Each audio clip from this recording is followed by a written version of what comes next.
Well, that was annoying. I'm glad I didn't film the entire video and then realize it wasn't recording.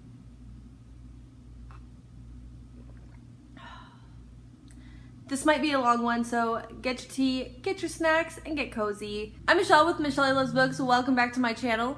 Today is the July Reading Roundup. This month was a really busy, successful, wonderful reading month for me. I participated in about 2.5 readathons. I participated in the Final Biannual Biblioth event, the 24-and-48 readathon, and about a couple days of the reading rush. I completed 8 books this month, 3 of them were audiobooks, and 4,576 pages were read. 2 science fiction books, 2 contemporary books, while the rest were my typical YA fantasy. So getting right into it because I am worried that this video is going to be quite long. The first book I read was an audiobook called These Broken Stars by Amie Kauffman. This is the first book in the Starbound series. This follows Lilac, who is a rich society girl and actually the daughter of the richest, most successful man in this universe, and Tarver, who is an ex-war hero. They meet while they're aboard the Icarus, and I'm not really sure where they were going, or maybe they just live there. It's basically a giant spaceship. The Icarus crashes and lands on a desolate planet. However, Lilac winds up with Tarver in an escape pod.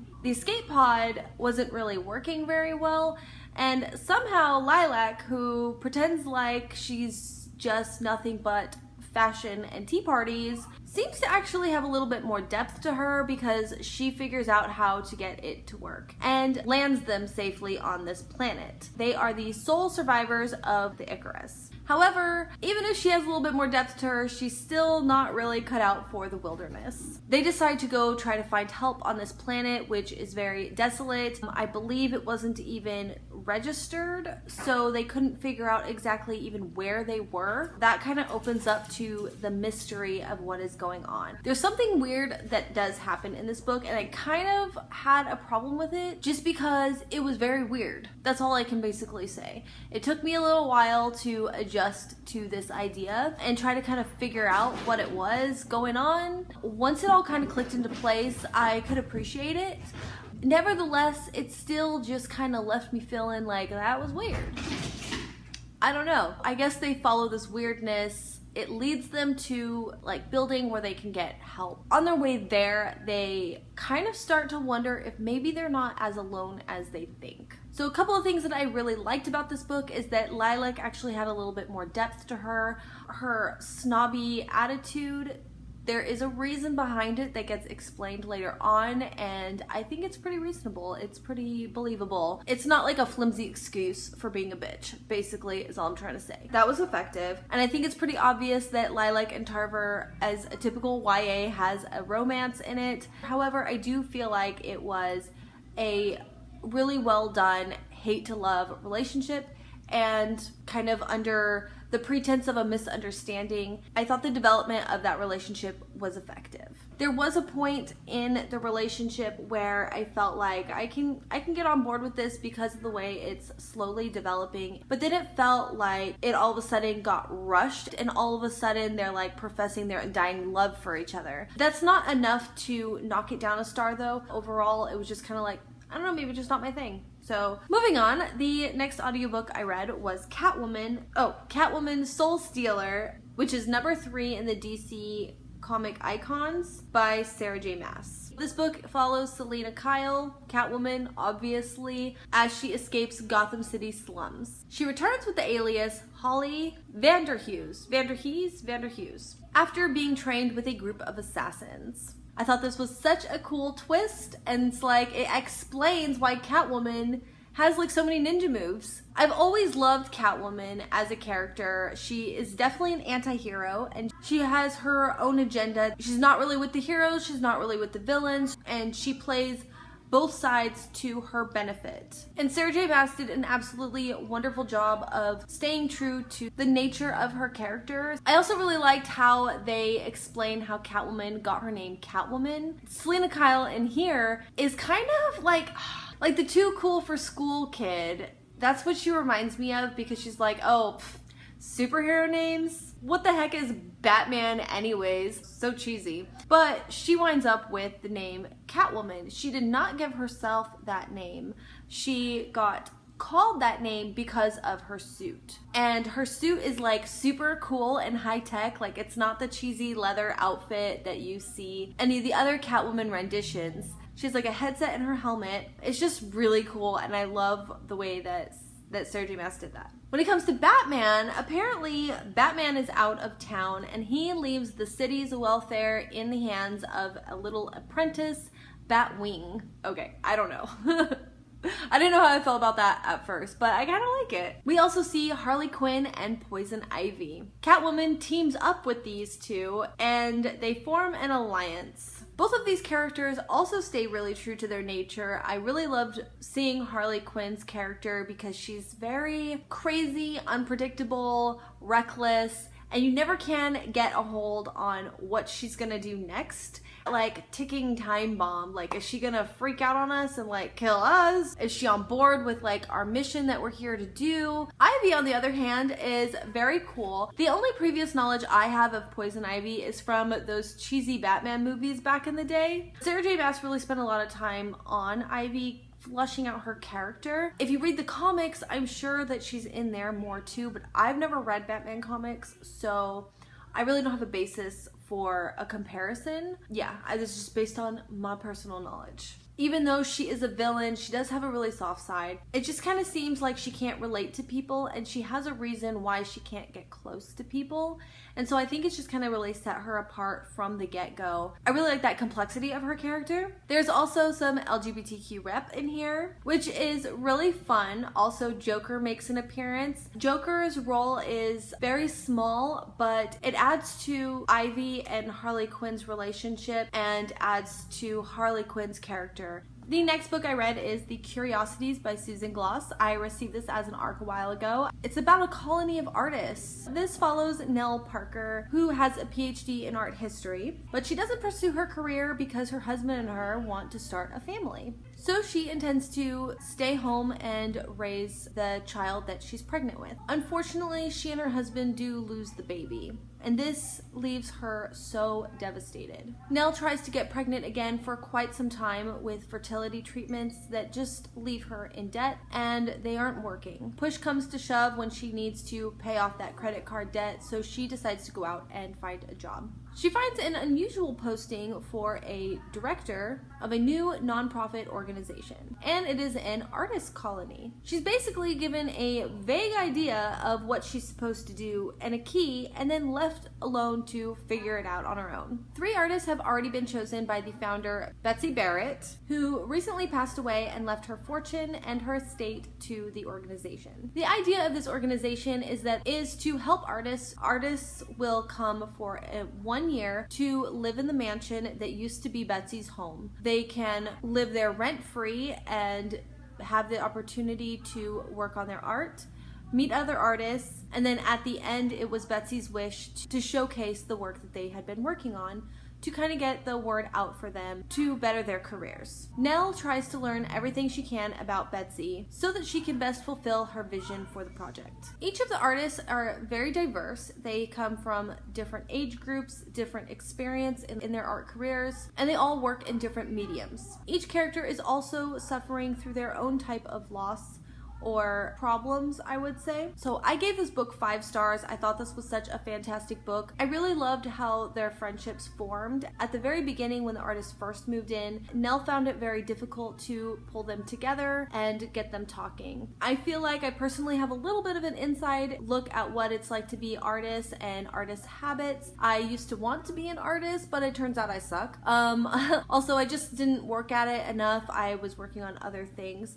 But my grandmother is also an artist, and we would do all different kinds of artist events around Dallas, and so that's one of the reasons and I really picked this up, because it really resonated with me and some of the wonderful times I had with my grandmother. So it just really kind of like reminded me of her. Nell feels like she's alone in her grief, and the rift that was between Nell and Josh was just so sad and so sweet at the same time when they finally broke through that barrier. Like, there were so many times in this book I cried my eyes out. I also really like that in the background there's Betsy's voice, and we get to see different stories from her life. I just love Betsy. She's just such a cool, spirited woman. She like has such a rich, interesting life. She is not an artist. She is just an admirer of art. She's an art collector. You have the umbrella of the artist community, and then we have the artists, and we have one of the artists works in welding,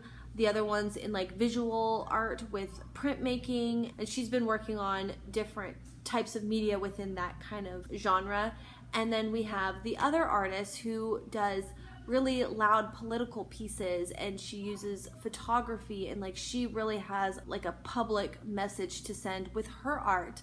And then we have the art history major, and then we have just the art collector and appreciator. And I love how they all come together in one world. It's just really dynamic. So back to this being a tearjerker. As wonderful as this book was, it really made me cry. At least 3 times I had to put this book down and just sob my eyes out. I really don't like books that do that to me. I hate being sad. I do have one clip I really have to share, and it is a spoiler. I'm all cry-faced, and like my face is puffy and red because this book just got real. By real, I mean really fucking sad. But the part that I just finished reading was so heart-wrenching. So Nell finally gets to the point of her story, her and Josh's story, how they lost their daughter, how it went down. Like, I'm just gonna talk about it because there's no other way to like really talk about it. Initially, I thought she just had like a miscarriage, which that's still heart-wrenching. Honestly, I don't know what that feels like. I can only imagine when I first found out that I was pregnant. It was like the greatest thing ever. Like, my baby was the size of a poppy seed, and it was already mine. I felt this immediate connection. Like, if I had lost the baby even in the first trimester, like, I would have been devastated. So she goes on to a 21-week pregnancy. She goes into labor. They're like, the chances are really slim. Like, we can try to delay labor, but at the stage that you're in, we can only at best maybe delay labor about 7 days, but your body's like ready to have the baby. They had her like put her legs up to play with gravity. They tried medicines and stuff, but nothing stopped it. This baby was coming. They told her that, you know, we can try these methods of like a NICU, putting tubes down her, but at such a premature age, it can cause organ damage, and she could have a lifelong series of health problems because of these procedures. They had to it seemed like they had a split second to decide what to do, and what they ended up deciding was that the baby will be born, and they will basically just comfort her until she eventually passes, which could be a few hours at best. And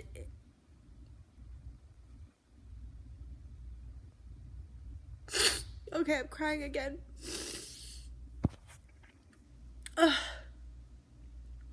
It was just,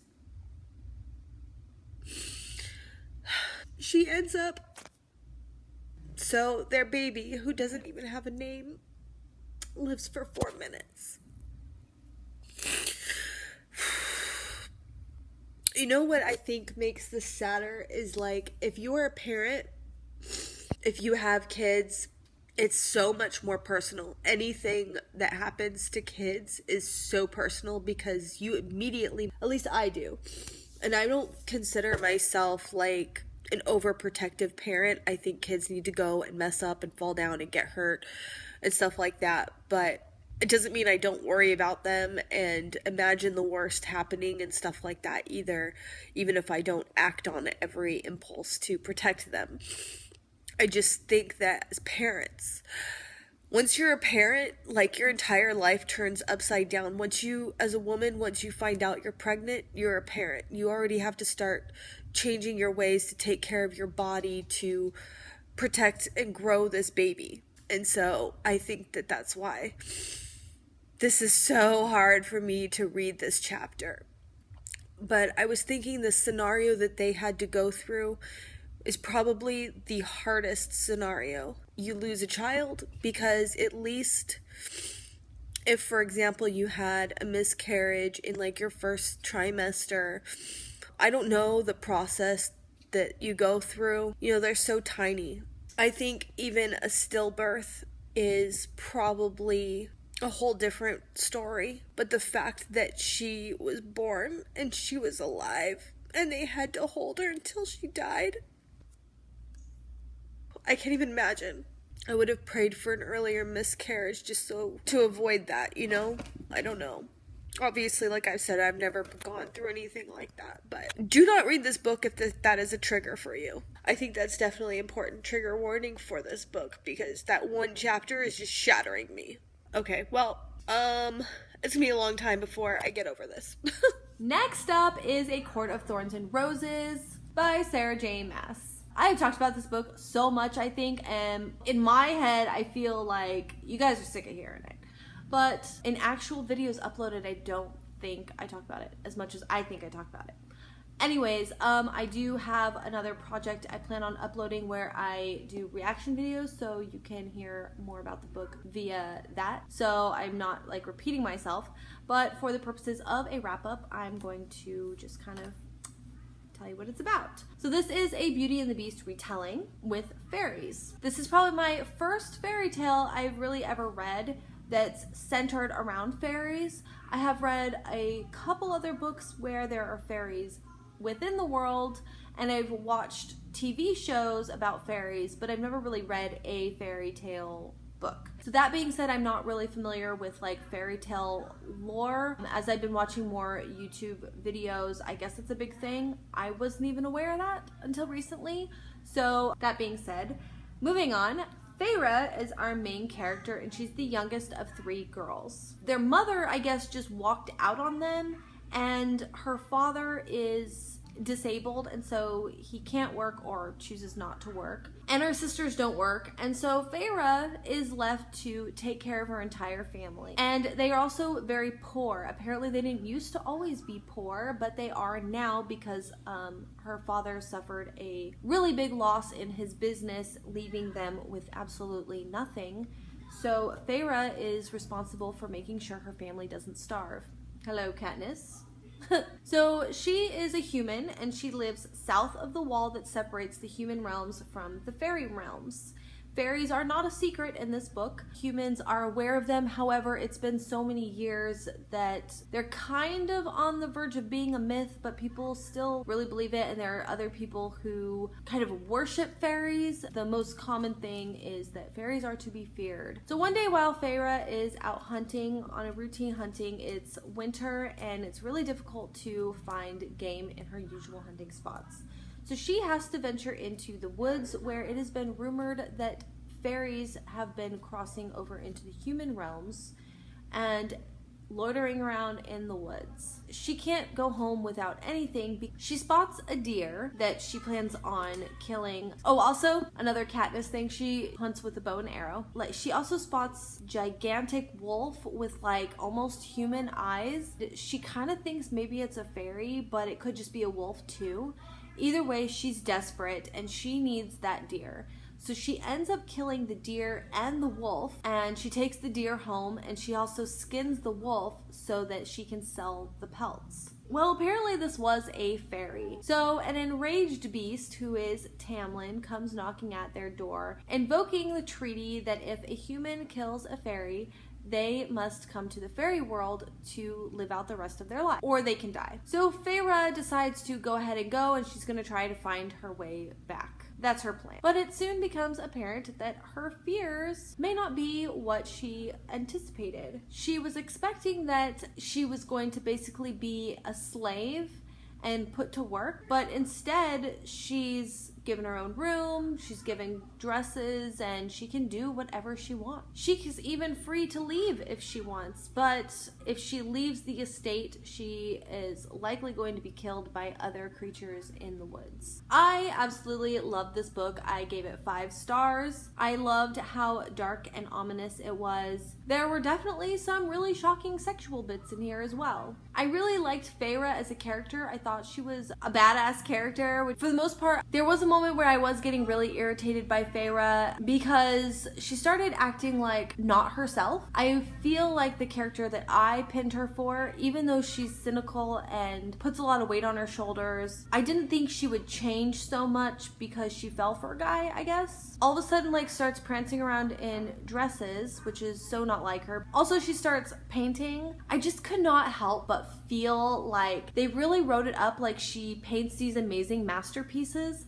But like every time we were going through like a painting scene, or where she starts talking about the colors and the shadows and the light and all this stuff, like I rolled my eyes. Like, I was getting so irritated. I was like, who is this Feyre? Like, where's the other Feyre? It's cool for a girl to have a hobby, but you're not even the same girl. And I just could not help it. In my head, I kept thinking they're probably like kindergarten paintings, not masterpieces, and Tamlin's just like humoring her or something. I don't know.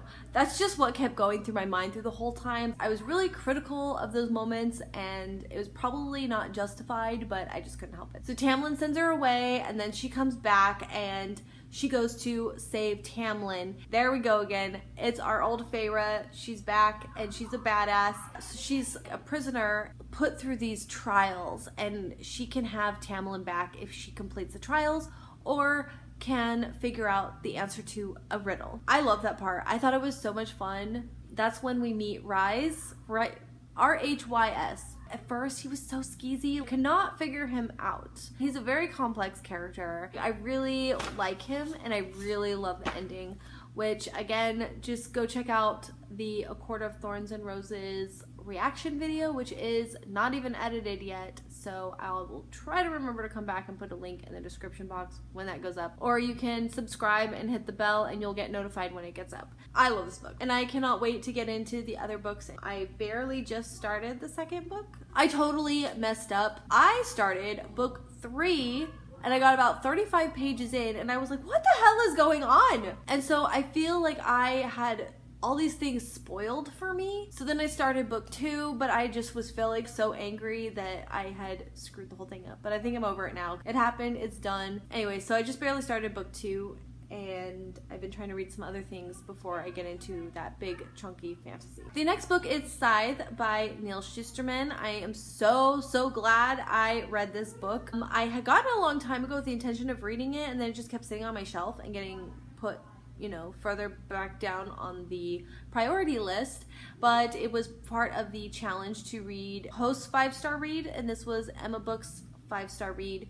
So I read this, and oh my gosh, it was so good. I freaking love this book. So this takes place in a futuristic utopian society where people no longer have to fear hunger, disease, war, old age, death by old age, or death. Like, they could fall off a cliff and like just go to the healers and like you're fine. So they're basically immortal, basically. But with immortality comes a really crowded planet. So there comes Scythes, and they are the only people allowed to take a life or glean a life permanently. Now, Scythes are not by nature homicidal maniacs who love to kill, so they might become Scythes for many reasons. For example, being immune to gleaned, also for their family's sake. As long as they are a Scythe, their family is immune from being gleaned. So in order to make sure that the Scythes are doing their job, they have to meet a quota each year. Also, I had to mention this because I loved this little tidbit. How do they keep the peace? There is Thunderhead. It's mentioned a lot. It took me a really long time to figure out what the heck it was. It's like the government. everyone kind of looks to the Thunderhead for what they're supposed to do. And the Thunderhead is like all seeing. And so basically it's a supercomputer, which kind of reminds me of Aiden from Illuminae, but a really cool tidbit, and it's only mentioned like once. The Thunderhead is like the evolution of the cloud, which we use now. Everything is backed up in your cloud, and so the Thunderhead is like, I just love that. And I know that the second book is called Thunderhead, so I cannot wait to get book 2. But anyways, I just had to share that little tidbit because I thought that was really cool. And I felt like it kind of makes this universe a little bit more easier to imagine that could be real in our future. So we have Rowan and Citra, who have both been chosen to be apprentices of Scythe Faraday. For me, it really appears that Scythe Faraday's lessons and his way of life are pretty standard for all Scythes, until the new apprentices are roped into a really messed up competition against each other, where there is going to be only one winner, and the winning apprentice who becomes a Scythe will have to glean the other one as their first glean. But since they have been training together, they do become friends and they care about each other. They're doing everything they possibly can to stop this from happening. Through a series of events, they are separated and placed under new mentors who are at completely opposite ends of the spectrum when it comes to their practices, their beliefs, and their way of life. I gave this book 5 stars, obviously. It was such a truly unique experience with this book. It was really difficult to find the words to express this absolute work of genius. I thought it was very well balanced and showed many different ideas and beliefs and like ways of life from one Scythe to a different one. This book also had very thought-provoking concepts of immortality, mortality, and corruption in a profession that should by all means remain neutral and tend to exploit people of certain perks that Scythes get for being a Scythe. I really feel like, so as a reader of somebody who likes to read a lot of, I always think that like it would be so cool to be immortal and like young and beautiful forever, but this book has me kind of questioning that. It really explores what happens to humanity when you're immortal, when you can remain youthful forever. I don't want to spoil that part for you because I feel like you need to read this book, and it's so worth it. It's so good. Scythes do have a few rules that they follow, but they're very vague. Scythes pretty much have the freedom to choose who they glean, how they glean them, why they glean them, if they choose to even have a reason at all. This book has me kind of wondering, like, what kind of Scythe would I be? What color would my robes be? What way of life? How would I glean people? Would I prepare them? Would I surprise them? Would I follow Scythe Curie's way of life? What would my Scythe name be? Which is really amazing because unless you're a psycho who thinks about how they would kill people, but in this book you really see a need for population control in this society.